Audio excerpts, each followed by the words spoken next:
কিন্তু প্ৰাদেশিকৰণ সিদ্ধান্ত কৰিবলৈ যাওঁতে সেই সময়ত কিছু লোকৰ আক্ষেপ থাকি গৈছিল যে কেইটামান চৰ্ত পূৰণ কৰিব নোৱাৰাৰ বাবে তেওঁলোকৰ বিদ্যালয়সমূহ প্ৰাদেশিকৰণ নহলগৈ।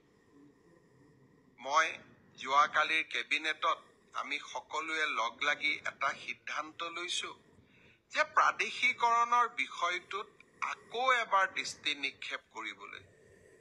20 জন ছাত্ৰ লাগে, কাৰোবাৰ ছাত্ৰ 19 জন আছিলে। 2006 চনৰ প্ৰতিষ্ঠাৰ আগৰ প্ৰমাণ লাগে, কিন্তু বসুন্ধৰা নাথাকাৰ কাৰণে মাটিৰ পাত্তা পোৱা নাছিলে। কাৰোবাৰ কোৱালিফিকেশ্যনৰ লগত সেই সময়ত তেওঁলোকৰ কোৱালিফিকেশ্যন নাছিলে, পৰৱৰ্তী সময়ত কোৱালিফিকেশ্যন আয়ত্ত কৰিব পাৰিলে। যিসকল লোক সৰু সৰু ভুলৰ কাৰণে বাদ পৰি গৈছিল, তেওঁলোকক প্ৰাদেশিকৰণৰ আওতাত আনিবৰ বাবে শিক্ষামন্ত্ৰী ৰণোজ পেগু, কেশৱ মহন্ত আৰু জয়ন্ত মল্ল বৰুৱাক লৈ আমি এখন কমিটি কৰি দিছো, যাতে কমিটিখনে আমাক উপযুক্ত পৰামৰ্শ দিব পাৰে আৰু মানৱীয়তাৰ দৃষ্টিভংগীৰে আমি অন্তত কিছু লোকক সহায় কৰিব পাৰোঁ। তেনেকে যোৱাকালিৰ কেবিনেটত আমি আৰু এখন কমিটি কৰি দিছো। মন্ত্ৰী অজন্তা নেওগ আৰু মন্ত্ৰী পীযুষ হাজৰিকা আৰু ৰণোজ পেগুক লৈ পেলাই। এই কমিটিখনেও লগত মন্ত্ৰী অশোক সিংঘালো থাকিব। এই কমিটিখনে আশা কৰ্মী, মধ্যাহ্ন আহাৰ যোগান ধৰা ৰান্ধনীসকল আৰু অংগনবাদী কৰ্মী আৰু সহায়িকাসকলেও বিভিন্ন সময়ত উত্থাপন কৰি অহা দাবীসমূহো আকৌ এবাৰ সমীক্ষা কৰিব। সকলোৱে লগ হৈ অসমৰ জ্বলন্ত সমস্যাসমূহ সমাধান কৰিব পাৰোঁ। আজিও মই সদৌ অসম কৰ্মচাৰী পৰিষদৰ লগত দীঘলীয়াকৈ বহিছিলোঁ। ৰাজ্যৰ ফিক্স পে, কেজুৱেল কৰ্মচাৰীসকলে ভোগ কৰি থকা বিভিন্ন অসুবিধাৰ কথা তেওঁলোকে মোৰ দৃষ্টিগোচৰ কৰিছিল। কেইবাটাও আমি সিদ্ধান্ত লৈছো এই কৰ্মচাৰীসকলকো সহায় কৰাৰ বাবে। আৰু খুব সোনকালে অন্তত অসমৰ চৰকাৰী হস্পিটালসমূহত আমাৰ কৰ্মচাৰীসকলক সম্পূৰ্ণ কেছলেছ ট্ৰিটমেণ্ট কৰাৰ বাবে, অৰ্থাৎ টকা দিব নালাগে, মাত্ৰ কাৰ্ডখন দেখুৱাই স্বাস্থ্যসন্মত স্বাস্থ্যৰ পৰীক্ষা কৰিব পাৰিব, চিকিৎসা ল'ব পাৰিব, যাক কেছলেছ ট্ৰিটমেণ্ট বুলি কয়। ৰাজ্যৰ চৰকাৰী কৰ্মচাৰীসকলৰ কাৰণে এই কেছলেছ ট্ৰিটমেণ্টৰ ব্যৱস্থা আমি চৰকাৰী হস্পিটালসমূহত প্ৰণয়ন কৰাৰ বাবে আমি সিদ্ধান্ত লৈছো।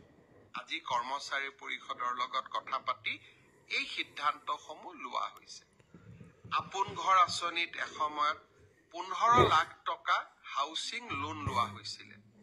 এতিয়া বহুত কৰ্মচাৰীয়ে বিচাৰিছে যে আপোনালোকে যিহেতু নতুনকৈ 30 লাখ টকাকৈ ঋণ দিয়াৰ ব্যৱস্থা কৰিছে, আপোন ঘৰত আমিও ঋণ ল'ব পৰা ক্ষমতা আৰু 15 লাখ টকালৈকে বৃদ্ধি কৰি দিয়ক।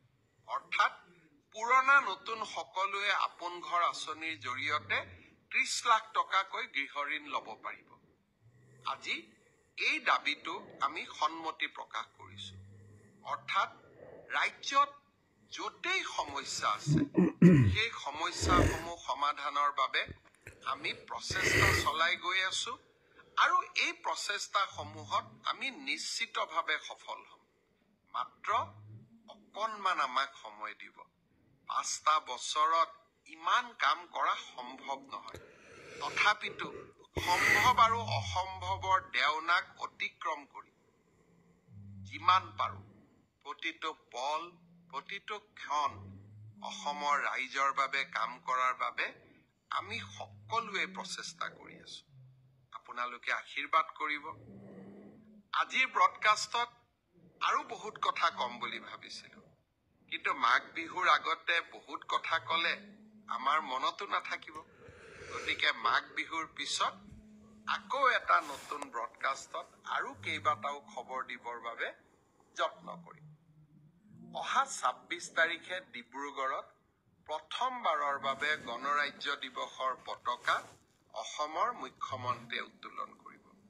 লাহে লাহে ডিব্ৰুগড়ক অসমৰ দ্বিতীয়খন ৰাজধানীলৈ ৰূপান্তৰ কৰাৰ বাবে মই এক প্ৰয়াস আৰু প্ৰচেষ্টা হাতত লৈছো।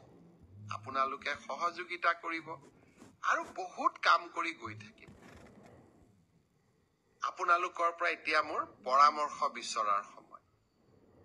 এই বছৰটো আমি কিতাপৰ বৰ্ষ হিচাপে পালন কৰিব গৈ আছো। এই বৰ্ষটোক আমি কেনেকে পালন কৰিম? অহা 1 ফেব্ৰুৱাৰী তাৰিখে তাৰ ৰূপৰেখা আমি ৰাইজৰ ওচৰলৈ লৈ আহিম। কিন্তু চৰকাৰ কেতিয়াও ওৱান ৱে ট্ৰেফিক হ'ব নোৱাৰে। ৰাইজৰ পৰামৰ্শই চৰকাৰখনক শক্তিশালী কৰে। আপোনালোকে মোক জনাওক যে কিতাপৰ বৰ্ষ আমি কেনেকে পালন কৰিম। আৰু আপোনালোকে পৰামৰ্শ দিয়ক আৰু যিকেইটা পৰামৰ্শ আমি গ্ৰহণ কৰিব পাৰো সেই পৰামৰ্শ কেইটা নিশ্চিতভাৱে মই গ্ৰহণ কৰিম। আমি অসমত এটা বৌদ্ধিক পৰিৱেশ উভতাই আনিব লাগিব। ঝুমুৰ হ'ব, সাংস্কৃতিক পৰিৱেশ, খেল মহাৰণ, ক্ৰীড়াৰ পৰিৱেশ আৰু কিতাপৰ বৰ্ষ এটা বৌদ্ধিক পৰিৱেশ। বৌদ্ধিক, সাংস্কৃতিক, ক্ৰীড়া এই সকলোবোৰতে অসমে আকাশ চুৱক। আৰু আমি প্ৰচেষ্টা কৰিলে আমি সফলো হ'ম। পুনৰ এবাৰ উৰুকাৰ শুভেচ্ছা জনালো। উৰুকাৰ দিনা পিতৃ মাতৃৰ সৈতে উৰুকাৰ ভাত সাজ খাবলৈ নাপাহৰিব। আৰু কাৰোবাৰ যদি পিতৃ মাতৃক লগ পাবৰ কাৰণে অসুবিধা হয় সিদিনাখন, অন্ততঃ তেওঁলোকৰ খবৰ ল'ব। তেওঁলোকেও যাতে উৰুকাৰ সোৱাদ আপোনালোক নাথাকিলেও আপোনালোকৰ মৰমেৰে সেই উৰুকাৰ সোৱাদ ল'ব পাৰে। আৰু আমি আমাৰ অসমৰ বাপতিসাহোন বিহুটো আমি সুন্দৰভাৱে পালন কৰিম। মাঘ বিহুৰ দিনা অগ্ৰজজনক সেৱা, কনিষ্ঠজনক মৰম, এই আমাৰ মানৱীয় গুণসমূহ আমি যেন হেৰুৱাই নেপেলাম। আৰু যিসকল পিতৃ মাতৃ আমি আমাৰ ল'ৰা ছোৱালীক এই মানৱীয় প্ৰমূল্যসমূহ আমি শিকাম। মেজিৰ জুইত আমি অমংগলক বিদায় দিম। মেজিৰ জুইত আমি দুষ্কৃতিক বিদায় দিম। আৰু মেজিৰ জুইৰ মাজেৰে আমি আমাৰ ৰাজ্যখনলৈ, আমাৰ পৰিয়ালটোলৈ আলোকৰ বন্তি গছি আমি আকৌ এবাৰ একেলগে জ্বলাম। উৰুকা বিহু সকলোৰে বহুত বহুত শুভেচ্ছা জনাই আৰু নতুন বছৰৰ অজস্ৰ শুভকামনাৰে আপোনালোকৰ পৰা বিদায় লৈছো। বহুত বহুত ধন্যবাদ। জয় হিন্দ।